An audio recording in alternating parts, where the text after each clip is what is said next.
Грэслийн талаар үнэхээр юу ч мэддэггүй байсан гэсэн ямар ч байсан анхан шатны ойлголттой боллоо. Ерөн зүгээр яг би бол зүгээр л тэгэл баг ингээд цахаас бичээл тэгэл дотор очиж нөгөөтгөө шууд юу ч асуухгүй те падгээл хамаг дараал тэгэл болчдөг юм уу гэсэн бас их нарийн байдаг юм байна. Тэг. Эхнэр нөхрийн хувьд яг одоо гэрэлтэй бүртгүүлсэн одоо гэрчлүүлсэн хүмүүсийн хувьд л яригддаг. Тэгээд ч одоо шинэ амьдралтай болоо шинэ гэр бүлтэй боллоо гэж бодоход тэрнээс хойш би болсон хөрөнгө нь одоо магадгүй нэг хоёр дахь гэр бүл гэдэг хэлчих тийм. Тэр хүрээндээ л донд юмчлаад тооцогдоод явна. Мөнхөд таамт мөнхөд сэдвэр гэдэг подкаст үргэлжлээд явж байгаа цаашаа. За үхэл тойрсон нэг юм маш олон одоо асуудал гэдэг юм үхэл тойрсон ийм сэдвүүдийн нэг том сэдв бол грэслэл юм байна. За грэслэл гэдгийг манайх ихэнхдээ өв залгамжил гэдэгтэй холбоотой. За тэгэхээр ямар ч байсан грэслэл гэдэгтэй холбогдуулаад яг ийм мэрэгжлийн салбарын, хуулийн салбарын хүнтэй уулзаж ярилцж үзье гэж бодсон юм. За тэгээ би одоо юу яаж байна? Өмгөөллийн United Summit гэдэг ийм өмгөөллийн хуулийн фирм дээр ирээд энэ хуулийн фирмийн гүйцэтгэх захирал өмгөөлөгч Мөнх болт гэдэг хүнтэй ярилцж байгаа. За тэгээд Мөнх болттой би юуны талаар грэслэлийн талаар ярина. Таны одоо хүсэлтийн дагуу энэ грэслэл гэж юу вэ гэдгийг бас нэг тодорхой хэдэн кейс дээр ажиллаж ирснийхаа хүрээнд за одоо Монгол улсад байгаа хууль тогтоомж холбогдох журмын хүрээнд бас одоо тайлбарлахыг хийж байна.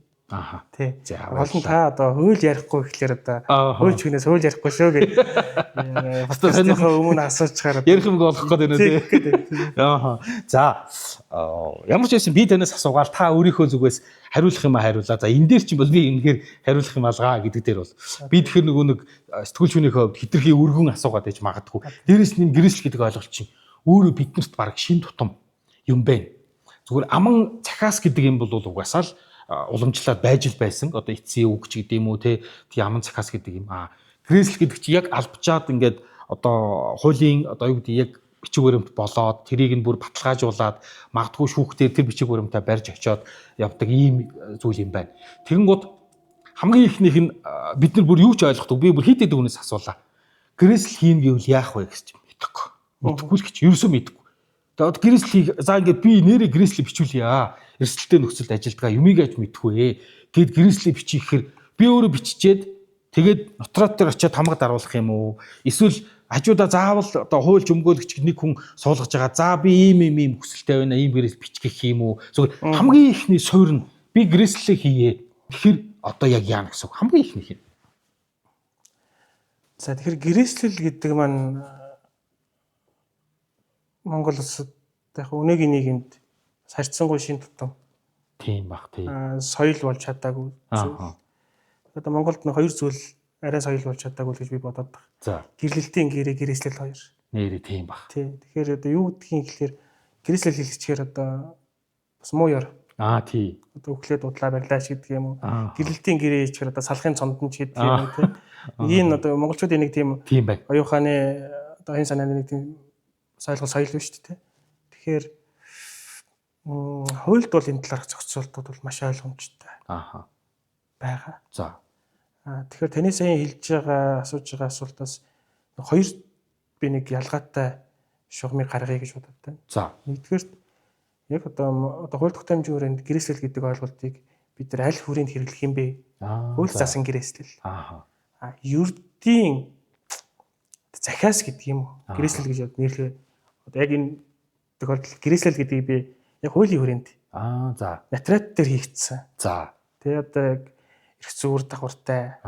Эргээд одоо нэг өвлж байгаа хүндээ тий одоо шаардах эрх үүсгэж идэг. Биелэгдэх бүрэн боломжтой. Одоо бичиг баримтын хүрээнд грэслэл гэдэг. За. За бусдыг нь одоо захиас гэдэг юм уу тий. Тэр хэмжээнд ялгах шаардлага ойлголтыг эцэгцлэх шаардлага байгаад байна. Тийм байна. Тэрийг эхлээд хэлчихье.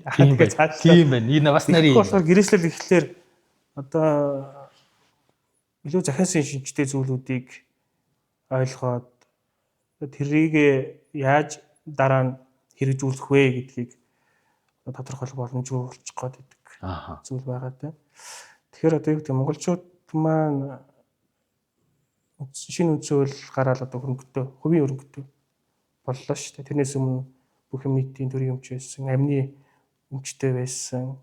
Тийм шүү. Ингээд социалист нийгэмд тэгч нэмжилж байсан тийм. тэрнээс өмнө одоо менжийн дарлал гэдэг өдөр хөрөнгөтэй байсан юм уу гүм үү гэдэг асуудал яригдж байна.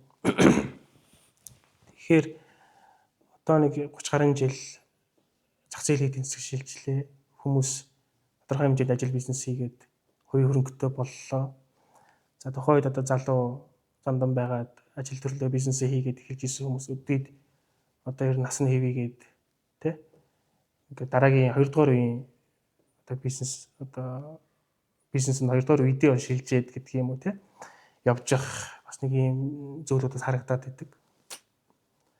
За тэгээ хөрөнгөтэй хүмүүс маань яаж одоо өөд болсныхан дараа хөрөнгийг яаж хуваарлах вэ гэдэг асуудал бас зөв шийдэг өгөөс болоод одоо хөрөнгөөс исэн одоо тэрнээсээ тий одоо илүү ноцтой асуудал үр дагаврыг хойжтой үлдээгээд байгаа нь болоод харагдаад байна. Тэгээд одоо хөрөнгөтэй байгаа түүнийгээ зөв зохистой хуваарлаж удирдах чадаагүйгээс шалтгаалаад ард нь үлдэж байгаа гэр бүл эвдэрж ийн хагарч ийн дайсагналцж байна. Тэ? Тэгэхээр гэрээслийн шаардлага энэ талаарх одоо хууль хэрэглээ илүү одоо бидний соёлын түвшинд болоосай тий тэр нь зөвхөн хөрөнгийг хамгаалаад байгаа даа биш. Одоо өвлүүлэгчийн гэрээслэгчийн хүсэл зоригийг илэрхийлээд биелүүлээд байгаа даа биш. Ер нь бас хүний нийгэмд тий бас эвтэй ялангуяа гэр бүлийн хүмүүс тий түнжинтэй байх ийм шаардлага байгаад байна шүү дээ тийм ээ. Тэр талтай бас нэг нийгмийн соёлын аягүй том чухал ач холбогдолтой тийм зүйл бол байгаад байна л та. Тийм. Тэгэхээр ер нь бол өнөөдрийн гэрээслийг аль хүрээнд хийж ийн гэхээр хөрөнгийн эрх оюуны өмч гэдэг зүйлийг л гэрээсэлж байна. За. Энэ хүрээнд гэрээслэлийг гүйцэтгэж За. байна. Түүнээс биш одоо оршуулах зан үйл захиас хаана яаж нутаглуулахыг те одоо өөр хүүхдүүд маань ингээрээ тэгээрээ те гэдэг зүйл бол зүгээр цэвэр захиасын шинжтэй. За. Тий. Тэрийг бичиж үлдээж болно.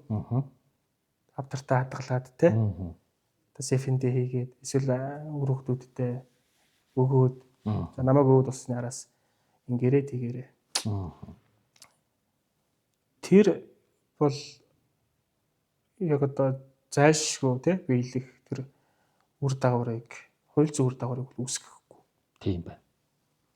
Нотариат дээр хийгдэж байгаа гэрээнүүд үүсгдэг. Нотариат гэдэг маань төрийг төлөвлөж тухайн үйлдэлийг тухайн гэрээслэгчийн хүсэл зоригийг эргэлзээгүй, хоёрдмол санаагүй, баталгаатай баараггүй одоо нэгдүгээр тэр гэрээслэл дээр буулгах.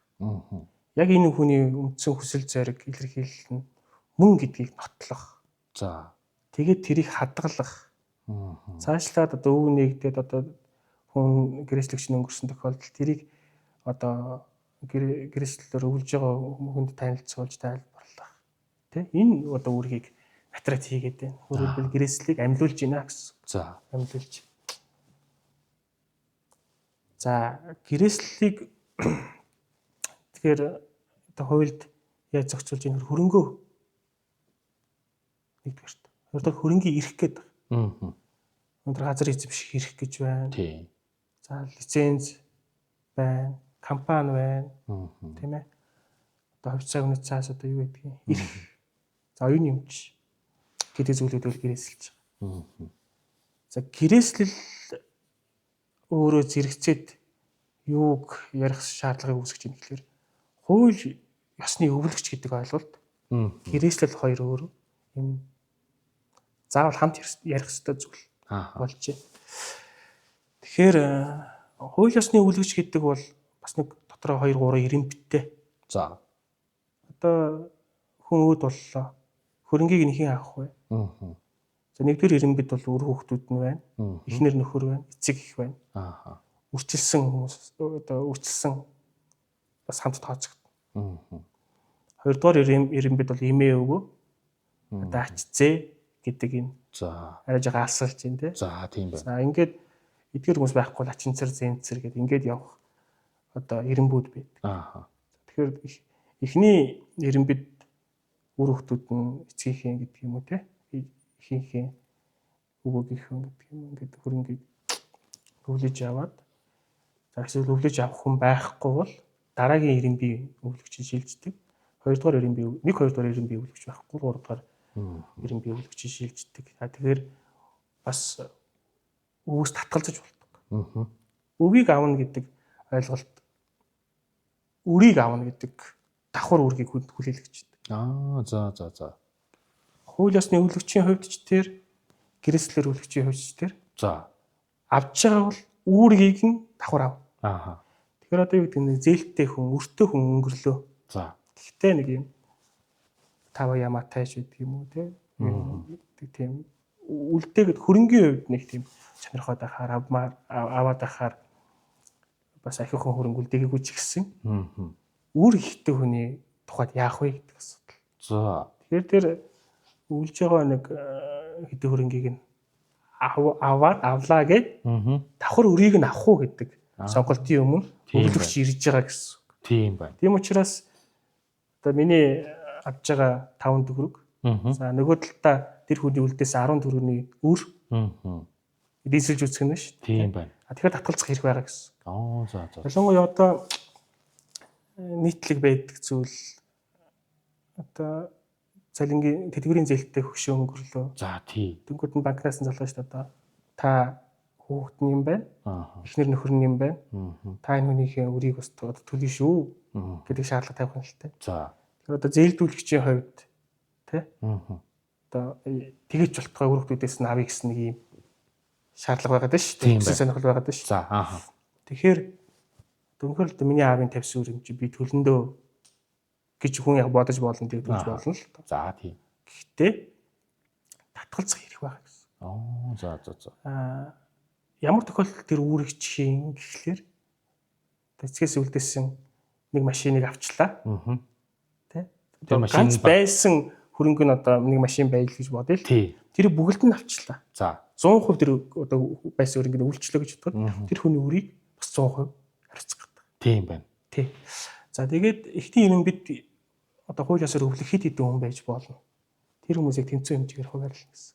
За тэгэхээр гэрээслэл гэдэг ойлголт яг энэ хуульд заагаад байгаа хууль ёсны өвлөх хуваарийг өөрчилж байна л гэсэн. Тэ? Би таньдаг хүндээ шавьда тэ хинд ч одоо хөрөнгөө гэрээслэлээр өвлүүлж болчих. Тэ. Төрд хуулийн этгээдэд буюу одоо байгууллагууд аж ахуй нэгж иргэн гэсэн одоо гэрээслэлээр өвлөгч субъектүүдийг бол тэгж тодорхойлсон. Одоо барууныхан одоо муурандаа үлдээлээ байлаа гэдэг. Монгол улсад тийм одоогор хууль тогтоомжийн тийм зүйл байхгүй. Байхгүй. За.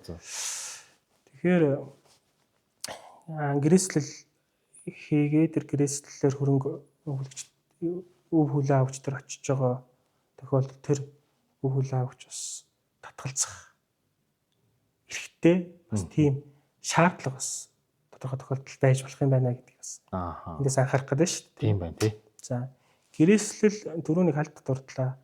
Тэр гэрээслэлийг одоо бичгээр байгуулна тийм ээ. Натратч тэрийг гэрчлүүлнэ тийм ээ.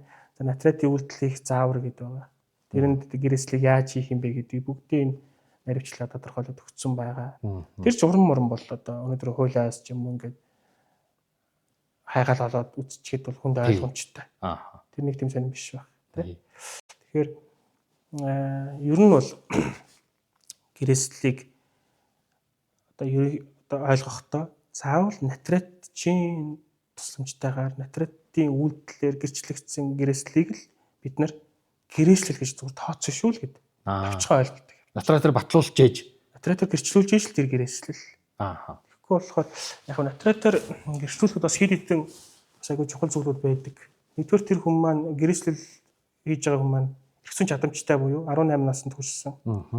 Эсвэл 16 наснд хүрсэн ч гэсэн бас шүүхээр эрхцэн чадамжтай тооцоолж болдог л доо. За ингээд өөрийнхөө үйлдэл шийдвэрийнхээ үр дагаврыг тий ухамсарлах хэмжээний хүн байх хэрэгтэй. За тэр хүн маань. За шаардлагатай бол одоо нэг сэтгцийг нь шалгуулдаг, тэр эмнэлгийн дүгнэлтийг харгуулах. Бас журмын зохицуулалт бол би натратж хараад одоо энэ хүн өөрийнхөө үйлдэлийг ухамсарлаж гэнэ үү гэдгийг харна тий. Хин нэгний нөлөөнд ороогүй байна уу? Яг үнэ. Хин нэгний дарамт шахалтаар нөлөөнд эсвэл одоо тэгэхээр үр хөвгтөд нь чаргууцалдаж гуйгаад найз нөхдөд нь шалаад тий. ингээд бас нэг тодорхой шалтгаан одоо сэдвийн гадны нөлөөний улмаас энэ гэрээслийг хийгээд байна гэдгийг ч гэсэн натратж харах хэрэгтэй байхгүй. За тэгээд натрат дээр одоо гэрээслийг хэрэгжүүлж яхад фото зураг авч болно, бичлэг хийж болно гэж. Өөр ингэж бичлэг хийгээд гэрээслэл үлдэж байгаа хүн дээр натрат чинь гэрээслийн үр дагаврыг тайлбарлаж өгөөд яг та яг юу гэсэн бэ? Яг ингэж энэ гэрээслийг чи хэрэгжүүлэх юм уу? Тэ? Эргээд тэр дараа нь гэрээслийг тайлбарлах, нөгөө гэрээслүүлэгчийн хүсэл зоригийг хойд тэ юу бодож исэн гэдгийг нөхөн тэ ойлгоход, тайлбарлахад тэр бичлэг зэрэг зүйлүүд хэрэг болт. Гэрээслийн хоёр хөвөлдөд нэг нь бол гэрээслэгч аав нөгөөдг нь натратын танхим хадгалдаг. Тэгээд тэрийг бас нэг юм баталгаатай тухтун мөхтөнд усчийг нэвтрэхгүй гэдэг тийм тухтун мөхтөнд хийгээд ингээд хадгалаад тэр бичлэгээ CD-нд буулгаа флашнд хийгээд хадгалдаг. Тэгжэл гэдэг гэрээсэл маань. Эхнийх нь одоо чи ингээд за би гэрээсэл хийлээ гэж гэрээсэл хий гэж бодоход би өөрөө биччихээд нотратаар барьж очих юм уу? Эсвэл нотрат дуудах уу? Яг яах вэ? Биччихээд барьж очих болно. Гэхдээ натрат дээр чад хийсэн ч болно. Гол нь натрат тэр үйлдэлийг гэрчлэхээс гадна одоо юу гэдэг таны хүсэл зэргийг яг цаасан дээр ойлгомжтой. За. Хоёр толгой санаагүй. Эргээд уншихад эргэлзээ маргаан үүсгээд байхааргүйгээр томьёо олж тайлбарлаж бичнэ гэдэг бас нэг талаараа энэ хуульчийн юуны ур чадрын асуудал байна. Тийм байна. За. Тэгвэл одоо хүн өөрийнхөө ойлголтоор нэг юм биччихдэг. Яг хууль зүйн нэр томьёо утга талаасаа тэрийг уншаад үзэхэд нэг юм тийм шиг ойлгодоод байдаг. Тэгээд тэр нь маргаан үүсгээд байдаг зүйлүүд би. Тэгэхээр натат ч өөрөө бас зөвлөх. Тэр асуудал дээр бас нөгөө хууль зүйн үр дагаврыг тайлбарлаж хуулийн зохицуултуудыг илүү хүнд амьдралд ойрхон тэр хүнд бас хэлж өгөх боломжтой тийм үүрэгтэй, тийм л үнэлтэй.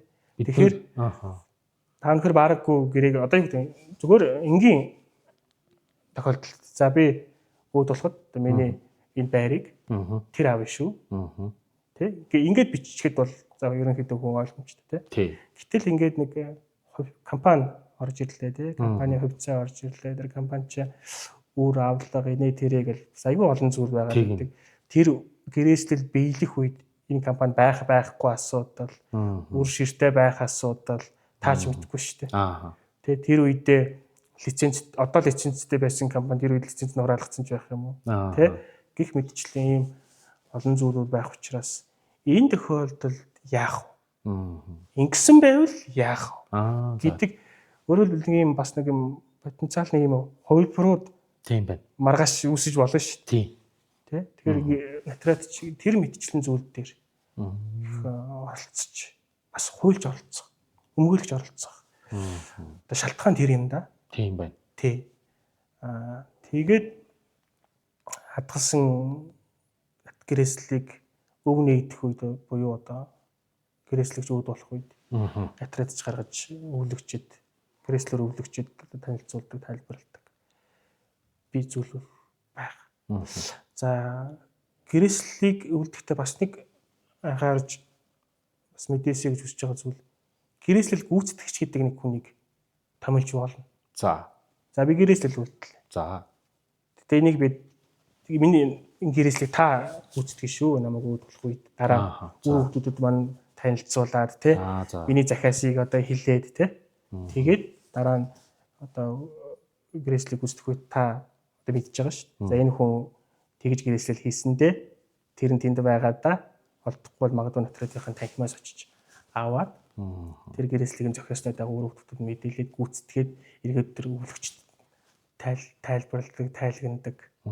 Тийм зөв зүйлүүд би тэгээд тэр гэрээслэл гүйцэтгэгч гэрээслэл дээр шигсэн гар үсэг зураад те оролцох зүйлүүд би. Тэгэхгүй бол нөгөө гоцсон доороо хийгээд тэг хав дараад хүн гөрчгөө гэрээслийг хийж мэдэхгүй шүү дээ.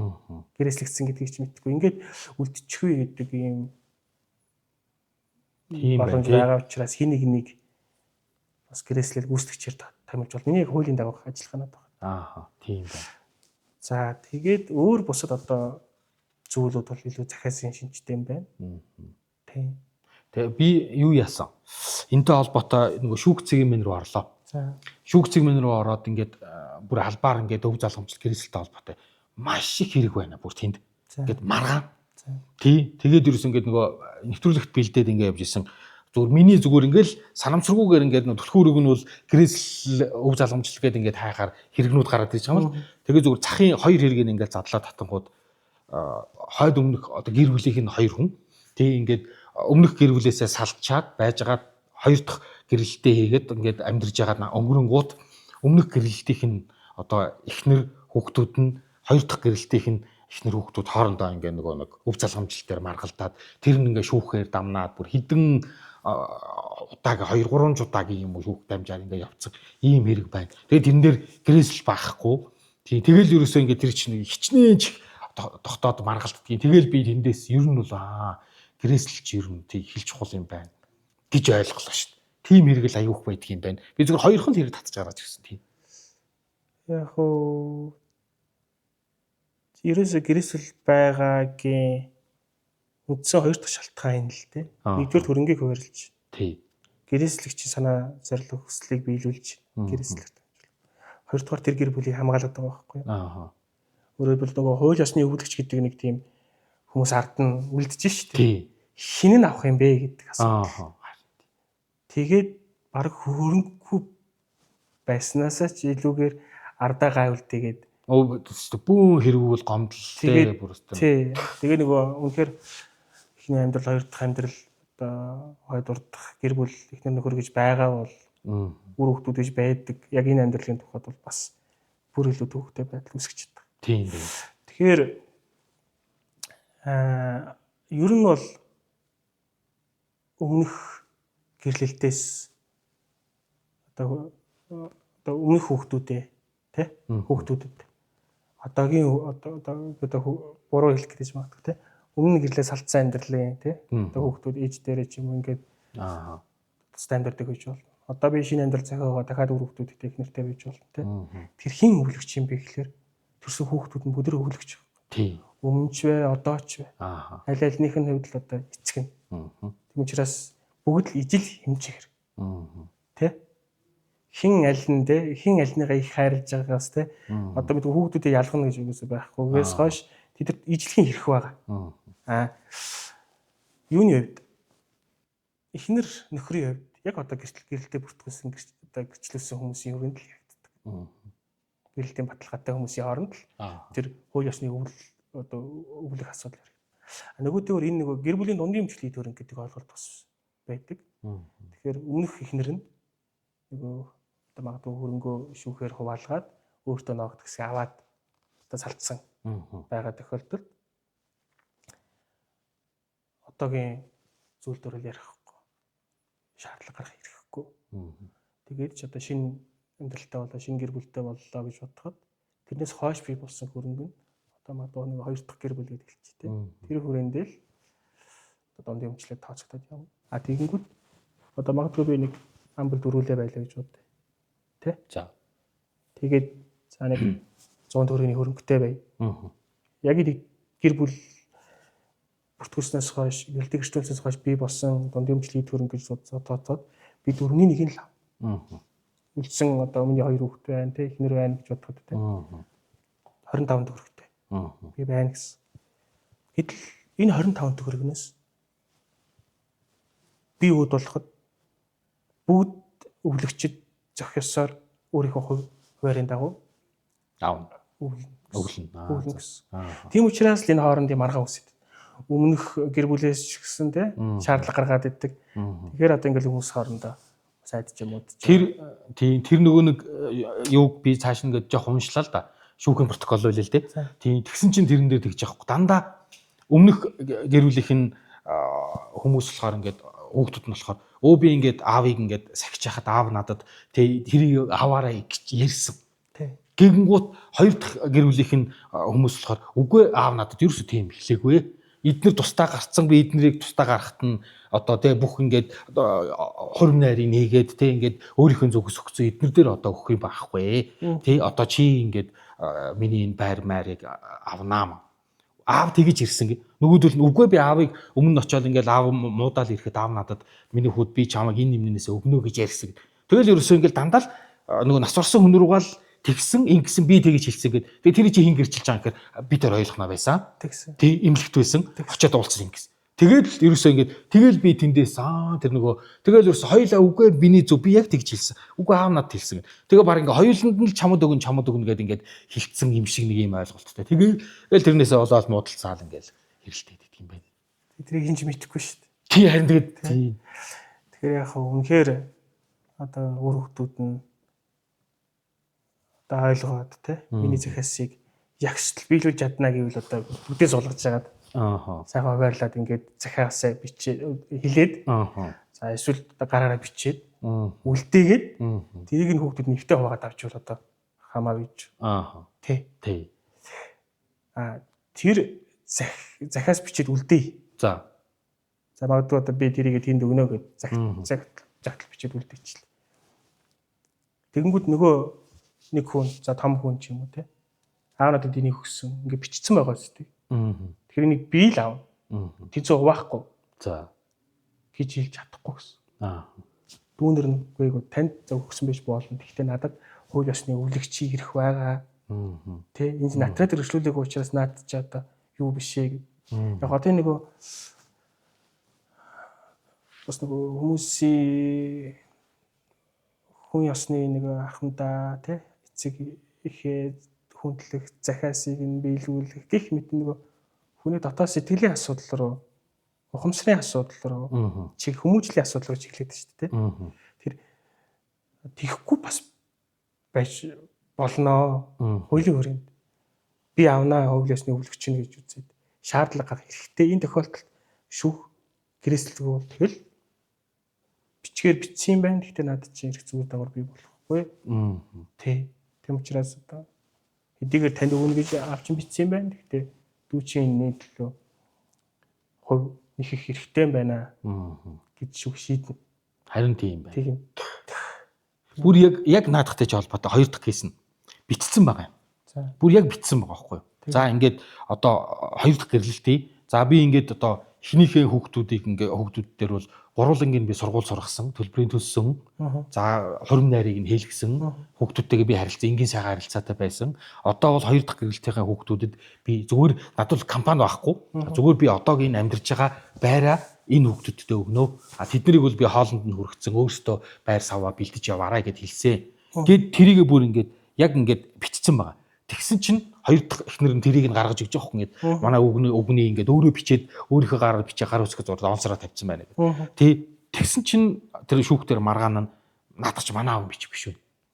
Тийм. Манай аавын бичиг биш үү гэж хүртэл бүр маргалж байгаа байхгүй. Би аавын над бичээсэн цахаг мэднэ, ээж бичээсэн цахаг бүр залуугийн. Манай аавын бичиг биш байна гэсэн чинь тийм ээ. Гэхдээ манай өвг надаар хэлж бичүүлсэн юм аа. Амаараа хэлээд би бичүүлсэн. Тэг бүр гарын үсэг зураа тэдэн сарын тэдэн өөр манай аав гарын үсэг мөн байна. Гэхдээ бичиг нь хоёр дахь нэрийг нь бичиг байна гэсэн. Тийм ээ манай өвг надаар хэлж бичүүлсэн. Тэг ийм баримт болохгүй мө гэж үгүй надад ч баримт болохгүй. Баримт болохгүй л Тий гэсэн. тэгсэн чинь аминаа тэрийг нөгөө гэрээс бичлээл гэж ойлгосон юм байна гэж өөр тэгж яахгүй тэр маргаан дээр тий. Бүр аминдаа л ийм маргаан гарна гэж манай өвг өөр айхтар хүн болохоор мэдээд бүр ингээд цахаас бичээд бүр гараараа бичээд надаар өөрөө биеийн тааруу байсан учраас надад амаараа хэлээд за ийм юм болно тэгэхээр ингээд хоёрын байраа аваарай гэд өөрөө хэлээд тэгээ өөрөө бүр гар үсгээ зурсан энэ баталгаа нь байна штэ гэдэг нөгөөдөл нь үгүй наадах ч баталгаа нь биш манай аавд танаар бичүүлсэн биш та өөрөө биччихээд ааваар гар үсгээ зурулсан ч юм билүү мэдэхгүй штэ гэдэг нэг юм бүр тийм маргааныг бичсэн хуурамд хоосон цаасан тэр та дараа нөхөө бичсэн ч юм уу тийм за гар үсгэнд дуурайлгдсан ч юм уу мэдэхгүй тий одоо биегэл эн чинь маргаан чинь дуусахгүй нарийн 20 тийм байна тийм учраас л бид нэг ягаад гэрээсэл гэдэг чинь натрат хэрэгжлэгчснэр үр дагавар үүсдэг юм бэ гэдгийг ягаад хууль ингэж шаардаад идэх юм бэ гэдгийг л тийм одоо энэ жишээнүүдийг одоо илэрхийлээд байна л та. Тэгэхээр за бүр аав нь бичиг өдөр одоо дүрчтэй одоо бичсэн байг. Бүр өөрөө бичсэн байг. Өөрөө бичсэн байг. За. Тэрийг нь хүмүүс баг нүдээр харсан байг. Гэрчүүд байг. Тэгсэн ч гэсэн одоо өмнөх амьдрал одоо өмнөх гэр бүл гэрлэлтийн хүүхдүүд тий би авнаа хувааж авнаа гих ирэх нь байгаа. Тэрийг шүүх тэрний дагуу шийднэ. Хуулисны өвлөгч учраас. Натаратар яг ингээд батлуулсан бол тэгэл ерөөсөө шууд гэрээслийг нь дагуу шийднэ. За ер нь тийм. Гэхдээ нэг зүйлийг анхаарах хэрэгтэй. Гэрээсэл хүн өөрийнхөө хөрөнгийн одоо хамгийн ихдээ 50% нь л гэрээсэлж болох гэдэг. Оо за. Хэрэв хууль ёсны өвлөгч байхгүй бол шүү. За. Хууль ёсны өвлөгч байгаа тохиолдолд шүү. Аха. Өөрийнхөө хөрөнгийн 50% л гэрээсэлж байгаа. Ягаад тэгэхээр хууль ёсны өвлөгчдийн эрхийг хүндэтгээд байна. Аха. Тэд чи үр хүүхдүүд нь үлдчихээн. Тэ? Дасран тэтгэх тэр нэг хүний үүрэг бас байгаад байна, тэ? Ингээд ижигч алдчихлаа, аавгүй болчлаа, ээжгүй болчлаа. Тэгтэл хөрөнгийг нь хин нэгэн тэ өөр итгээд бүхэлд нь аавна гэдэг чи өөр одоо зөв юм уу гэдэг л. За. Үүднээс л одоо хууль ингэж л зохицуулсан байх л та. Тийм бай, тий. Тэгэхээр бүх хөрөнгөө за би танд гэрээсэлчлээ.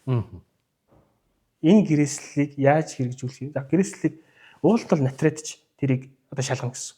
За. Танд одоо өөр хүүхдүүд тэ ихнэр нөхөр аав ээж байхгүй юу? Тэ? Байхгүй бол одоо энэ хүн 100% гэрээслэх юм. Тэ. Байгаа бол та энэ хөрөнгөхийн 50%-ийг л энэ хүнд гэрээсэлж өгч чадна шүү. За. Тэ. Үлдсэн 50% нэг гэр бүлдэн зарцуулагдах гэдэг шүү. Зориулагдах гэдэг шүү. Хууль ёсны өвлөгч нь. Даав ээжийнхээ хэмээн хөрөнгийг авах гэдэг шүү. Тийм зохицуулалт бас байдаг шүү.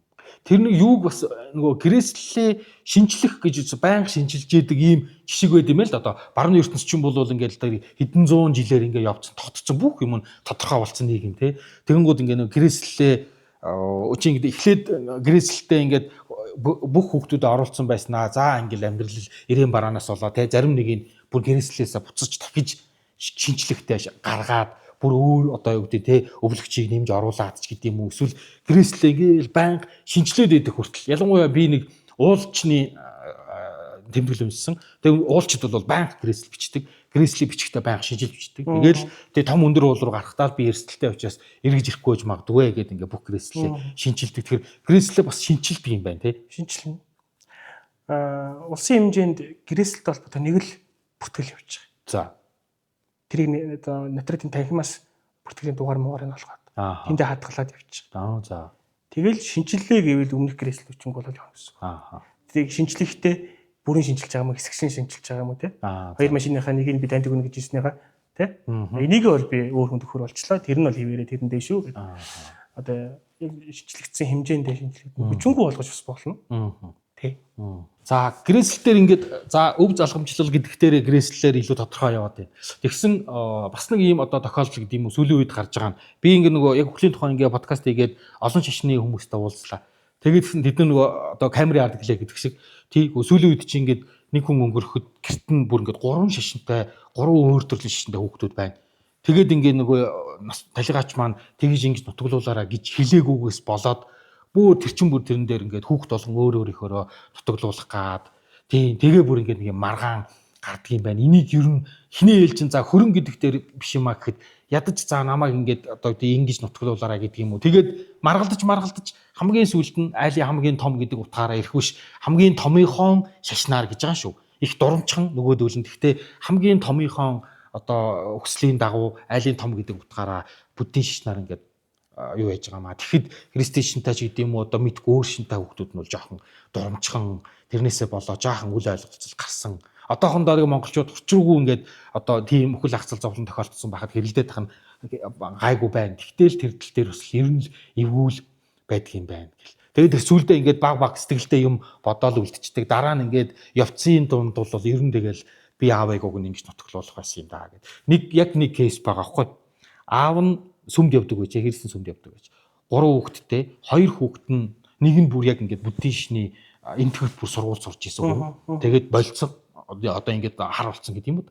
Тэгэнгუთ аав сүмд явдаг байсан. Тэгтээ сүмд явж байгаад болцсон. Аав битээ сүмд явдаг байсан. Бүр хийстэй шашинтай байсан. Гингуут 2 буддийн шинтэй хүүг нь болохоор та нар тэгээ болцсон штэ. Та нар сүүлийн хэдэн жил сүмдээ яваагүй те ингээд христийн шашнараа дагнахаа болцсон штэ. Тэгэхээр аав бол нас урахаасаа өмнө үл ямар ч шашин машин гэж ярьж байгаагүй. Тэгэхээр уламжлалт байтар буддийн шашнараа явна гингууд дунд хүүн би үнэхээр гомдолтой байна. Аав би тэр цог сүмд явдаг байсан штэ. Яг явхаа болцсон л доо. Тэгээд яг энэ жишээг нэг лам хэлж өгч байгаа байхгүй. Тэгэнгუут нь сүулдэ тэр лам юу гэж хэлсэн гэхээр за тэр нэг христийн шашны хүнд миний хүү юу яж байгаа. Яг өөрийнхөө шашны дагуу аавынхаа чамдраас аваад Христийн шашны дагуу ингээ ёсолцгоо. Энэ дээр гомдол бити одоо ах нартайгаа бити гомдол тавиараа гэд. Тэгэнгүүт тэндээс дахиад ингээл одоо хэрвээ тийм бол би эдгээс өмнө яваа болцсон ч гэсэн намаа Христийн шашны дагуу оршуулаарай гэд ингээд нэг юм бичээд орхицсон бол хүүхдүүд нь тэгэж маргалтахгүй байх байж тээ. Тэгээ ерөнхийдөө тэгэл нэг жоох үл ойлголцол яг ажил явдлын үеэр бол жоох үл ойлголцол гараал, пасигаал үл ойлголцол гараал, маргалдаал байсан. Тэгээ бүгдээрээ нөгөө нэг хүндлээл тэгэл заа чимээгүй байцгаая да гэдэг шиг байв. Энийг зүгээр би тэндээс ойлгохтоо айгу муухар байж магтгүй. Энийг зүгээр нэг юм гэрээсэл маягаар албажуулж болдгүй байсан болов. За түрүүн хинт хэлсэнчлэн гэрээсэл бол ерөөсө хөрөнгөний эрхтэр л яригдчих юм байна. Оршуулгын зан үйл гэдэг бол яг цэвэр захиасын тийм байна. Хэмжээнд л үйлчлэнэ л гэж үзэж байгаа. Ийм тохиолдол байдаг. Миний амьдралд ойрын хүрээнд байсан.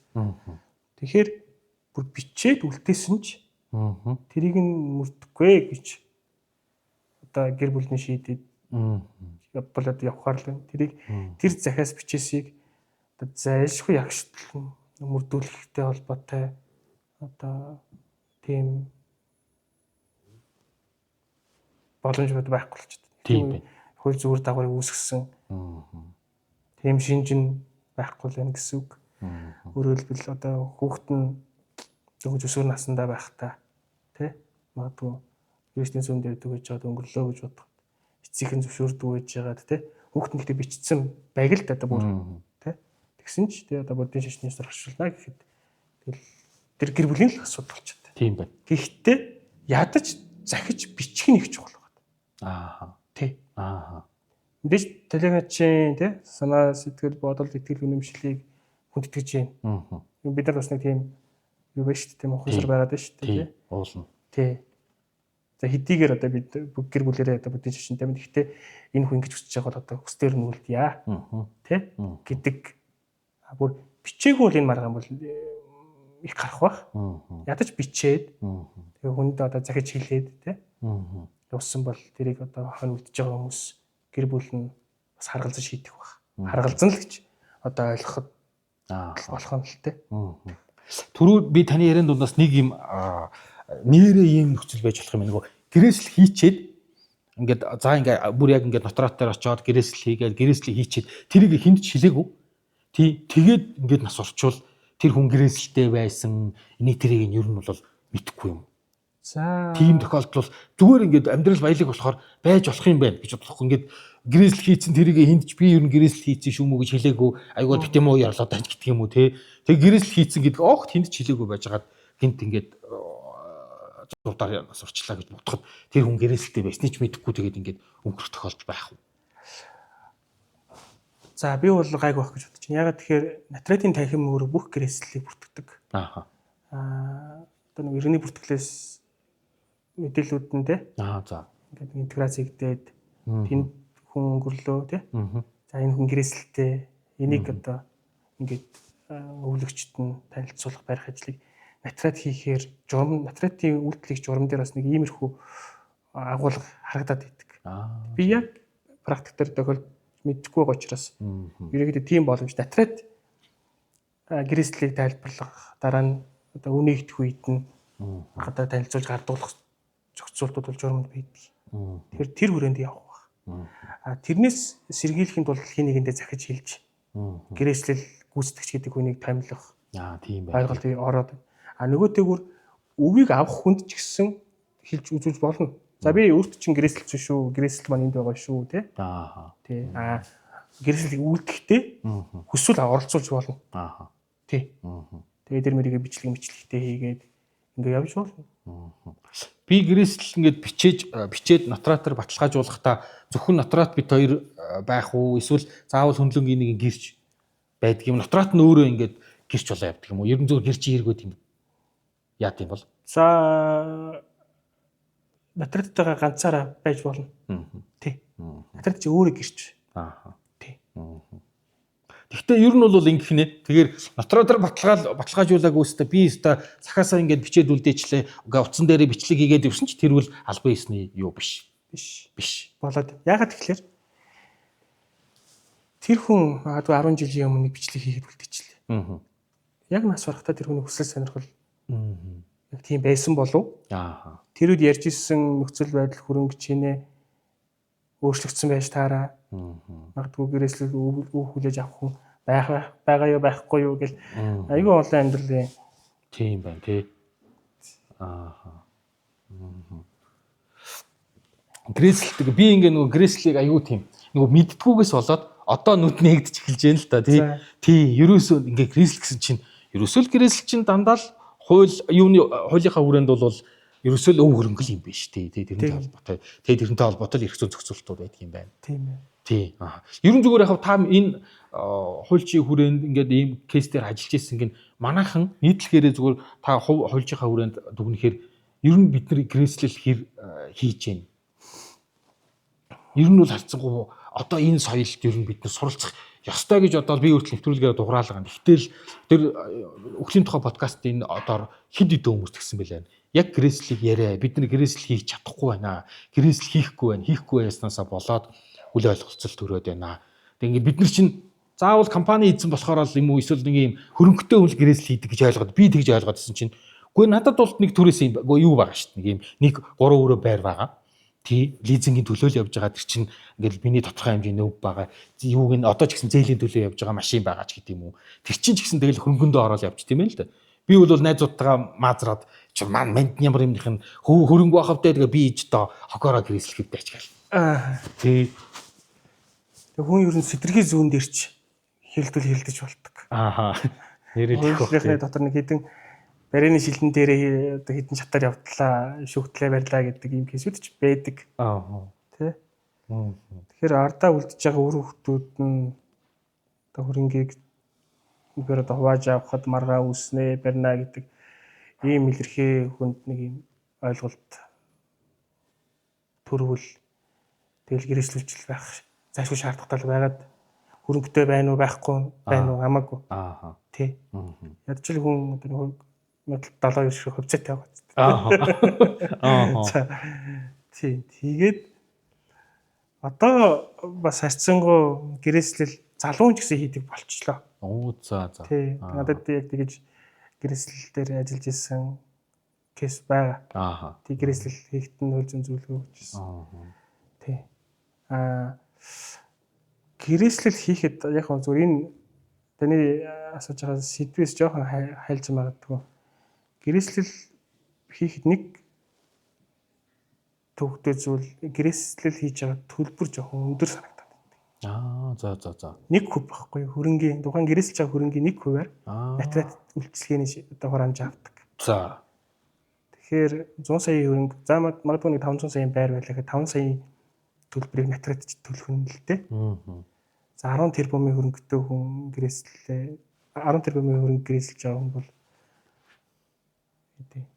100 сая. Үгүй. Тийм. 100 сая нэг хөвгд 100 сая. Төлөх нь л дээ материалын хөвлөл хийж байгаа. Тэгэхээр энэ дээр бас хөлж бас шүүмжлэлтэй байдгийг. Тэгээд энийг одоо материалын танхимын дээр тариф батлахтаа нэг жоох интервалтай тий. Тэдээс дэшэвэл тэдөө бидээс ийм байвал тэд байна гэдэг ч юм уу. Ийм бас нэг юм хөлбөртэй хураамж төлбөрийг бас тогтоож өгөөсэй гэж бодоод идэв. Тэгвэл бас энэ гэрээслэл хийхтэй холбоотой хүмүүсийн хандлага сэтэл ихсэх төлбөр хураамжаас жоохон зайлсхийгээд байгаа нөхдүүд гэрээслэлээ хийх тий боломж байдаг. Яг миний яг энэ тохиолдсон гэсэн байхгүй. За. Арай л өндөр төлбөр төлөх гэдэг байдаг. Тийм учраас би зүгээр захиас бичиж үлдээчүүл болох уу гэдэг. Тий. Тэгэхээр захиас үлгчэнгүү. Тийм. Шүүхийн маргаан дээр бол. Тий. Одоо хүн материалд ч нэг 10 сая 100 сая төлбөр төлөхөөсөө бас жоохон харамлаад. Энэ бол нэг хөв гэдэг чинь бас нэг талаараа өндөр дүнтэй хөрөнгөний тухайд бол өндөр хураамж болж чаддаг. Тийм учраас энийгээ бас хууль тогтоомжийн хүрээнд зөв болчвол энэ гэрээслэлт холбоотой эрх зүйн орчин цаашдаа энэ практикт амьдрал дээр тий дэлгэрэх боломж болох байх гэж боддгийг. Ер нь бол би гэрээслэлээ хийлгээ гэвэл хамгийн ихний алхам нь би Монголын нотариочдын танхим руу хандах юм байна тий. Монголын биш зүгээр дурын энэ атракттай л хандах. Оо за тий. Би гэрээс хэлэх гэсэн юм аа. Тий. Ааха. Төгсгөлт нь би ингэж асууя гэж бодлоо. Ингээ ерөн зүгээр авах юм бол бидний өдөр тутмын амьдрал донд тийм кейсүүд гарч ил байна л да. Ингээд сүүлийн үед хүмүүс хувийн нууцтай болсон. Надад гэхэд л өчнөө олон одоо сошиал аккаунтууд, банкны данс гэдэг юм уу те олон нууц үгнүүд харьцдаг ингээд юм байна. Тэгэнгүүт тэрийг одоо надаас өөр хинч мэдэхгүй. Тэг ингээд биометрикээр үзүүлэхээс гадна чинь нууц үгнүүд байгаа шүү дээ. Тэр олон нууц. Зүгээр ингээл гинтийн зурдын одоо гинтийн байдлаар л ингээл гинт насварлаа гэхэд тэр олон одоо нууц үг нэтрээ юмнуудыг одоо тэгээд яг яаж дараагийн нөлөөлөгчийн шийддэг юм бол тэгэл нотрат ингээд цаашаа явдаг юм уу? Бид нэр ар гэрэндээ өөрөө очиод тэр банкны нэтрээн дээр нь шидэлцэж байгаа л энэ хүн асуурсан үнэн болно задлж өгөөж гэх үү? За банк бол ойлгомжтой ч үсэн мөнгө байгаа. Ааха. Хөрөнгө хадгалагдаж байгаа. Тэр дансан байгаа мөнгөийг хуваал орчин. За магадгүй 1 сая subscriberтай YouTube channel. Хүн бас нэг хөрөнгө гэж бодоод шүү дээ хүн. Тий. Тэ. Одоо тэрийг гэрээслэхтэй холбоотой, тэр гэрээслэлийг гүйцэтгэхтэй холбоотой боломж мэдгүй. Энэ жоо илүү технологийн шийдэл талтай тийм байх. За одоо юу гэдгийг битээ хааны газар нууц үгээ хадгалдаг. Насар суйд нь тэндээс тэр хүн нээж гэдэг юм уу. Нэг ийм зохицуулт байдаг юм болоо тийм үйлчлэгээ байдаг юм болов. Ер нь уран гаргал юм байна явцдаа. Тий. Шин тутам. Тий. За эсвэл ингэж болно. Яг энэ оюуны өмчийг хамгаалахтай холбоотой аюу дээр үе сэргэлдэг. Хүн өөрлөгөө шууд явуулцдаг. Тэгээд ингэ шууд их дугтуг задалдаг. Хэрвээ одоо миний зохиосон дуг та магадгүй яана газар тэг би бичсэн юм гаргаад ирэхэд би магадгүй 10 жил өмнө 20 жил өмнө өөрлөгөө явуулжсэн шууд ингээд хүмүүсийн нүдээр задлаад энэ миний оюуны өмчөө гэдэг зүйлийг гэрчилдэг байхгүй. Одоо за наадах чинь нэр өстө бодож байгаагүй арга. Одоо юу гэдэг технологи хүчтэй учраас нөгөө цаг хугацаа тохируулаад хүн мэйл явуулж болж. Тэ? За миний нууц тийм шүү. Тий. Нууцаач гэсэн, мэдээлэлч гэсэн хүн бичээд 2 жилийн дараа тохируулсан. Гэхдээ тэрийг магадгүй нэг сарын өмнө юм сандаг тохируулахтай тэр хугацаагаа шинжлэхгүй тий. Дахиад 2 жилээр хойш шийдэхгүй яах вэ? Тий. Магадгүй тэр нь надад магадгүй миний аав имэйл тий 2 жилийн дараа надад ирүүл тий. Надад ийм загс юм байна гэдэг юм уу? Тэнд тийм нууц код байдаг юм байна гэдэг юм уу тий. Эсвэл тэнд нэг тийм зүйл булаад тий алт эрдэнэс үлдээсэн юм байна гэдэг юм уу? Тэр мэдээлэл тэгж цаг хугацаа тохируулж мэйл явуулах байдлаар ч юм уу шийдэх. Яг энэ нэг тийм санаа төрлөөлтөө. Тийм зүгээр яг би зүгээр бас яадаг юм болоо гэж бодохгүй. Одоохондоо зүгээр ингээд надад тийм юм тохиолдог байгаа болохоор нэрээ ингээд одоо чинь тийм сошиал аккаунтуудынх нь нууц үг нь өөрөөс нь хинж мэдэхгүй шүү дээ. Одоо чинь миний нууц үгийг л хүүхдүүд ч мэдэхгүй, эхнэр ч мэдэхгүй энэ тий зөвхөн би өөрөө л мэдчихэж байгаа. Тий тэнгууд миний сошиал аккаунтууд, миний өөрөө хөтэлдэг янз бүрийн данс манс инээ тэр юмэдэн чинь тий тэгээд л ингээд би гинтгийн чадварлаа гэж бодоход л тэгэл тэр бүх нууц чинь ингээд надтай л ингээд алга болчихж байгаа. Тэгээд тэрийг одоо эргэж задлж нэг чинь Facebook бол зарим хүмүүс бол нууц үгийг мэдчихэж байгаа бол ингээд тий ингээд энэ хүн ингээд нас барсан гэд хаалгадаг юм ээ. Тий зарим хүмүүс бол яг ийм тохиолдол байна. Нууц үгийг мэдэхгүй. Тий тэгэл тэр Facebook-ыг ингээ байж л байдаг. Орох гэхээр нууц үгийг мэдэхгүй өөрөө хийж ордог л байсан байхгүй. Тэгээд тий дэлхийн хамгийн том оршуулгын газар гэдэг байна шүү. Тий Facebook чинь тий. Тий уул нь бол нууц үгийг мэддэг бол яг нууц үгээрээ ороод энэ хүн ингээд нас барсан нүнэ ингээд нэг энэ хаягийг хаах гэсэн юм аа гэд. Эсвэл зүгээр шууд өөрөө хаачиж болдог юм байна. Нууц үгийг мэдэхгүй тохиолдолд бол тэгэл ерөөсөө ингээд Facebook чинь эзэн нас барсан. Гэхдээ нууц үгийг мэдэхгүй ингээд хаачиж болдгоо тий. Цааш нь үргэлжлүүлээд яв постлж болдгоо ингээд цогсцсон нэг тийм юм асар их байгаа юм билий. Тийм ээ. Тий. Тэр нэг шин тутам одоо тэрийг нэрээ бас яаж миний бүх одоо нууц үгнүүд инээд ийм юм байгаа шүү. Тэ янз бүрийн болвол энэ рүү ороод ингээд энэ бүх аккаунтуудыг устгаараа хаагаараа тэгээрээ ингээрээ гэдэг нэг яг тэр бол зүгээр яг захасын төвшөнд байж болох юм тий. Бичээл үлдээчиж. Тий. Тэгэхээр одоо нууц зүйлгүй аккаунтаа ингээд тэ бүх чат маад инээ тэрээ гэл одоо хүний хувийн мэдээлэл, эмзэг мэдээллийн дотор чинь бүгд байна. Тий. Тий. Тий. За Грэслийн талаар үнэхээр юу ч мэддэггүй байсан гэсэн ямар ч байсан анхан шатны ойлголттой боллоо. Ерөн зүгээр яг энэ нэвтрүүлэг грэслийн талаар зүгээр ингээд ядаж грэслэл хийх хэрэгтэй шүү. Грэслийг хууль эрх зүйн хүрээнд грэслэл нөгөө цахиас хоёр өөр шүү гэдгийг нэгдүгээрт ойлгоод авчий гэж бодсон. Тэрийг ойлгоод авчлаа. Зөв анхны алхам бол би бол сансандаа өрсөлдөж бодчих. Зааш. Тий. Ойлгуулсан бол. Тий. Харин би өөрөө ойлголт гэж марах үнэхээр марах хүн байсан юм байна. Тий. Би бол зүгээр л тэгэл баг ингээд цахиас бичээл тэгэл дотор очиж нөгөөтгөө шууд юу ч асуухгүй те падгээл хамга дараал тэгэл болчдөг юм уу гэсэн бас их нарийн байдаг юм байна. Тийм байна. За ингээд мөгийн тамт мөхийн сэдвэр цуврал подкастын Грэслэлтэй холбоотой. За би мөнх бол тэгээд өмгөөллийн United Summit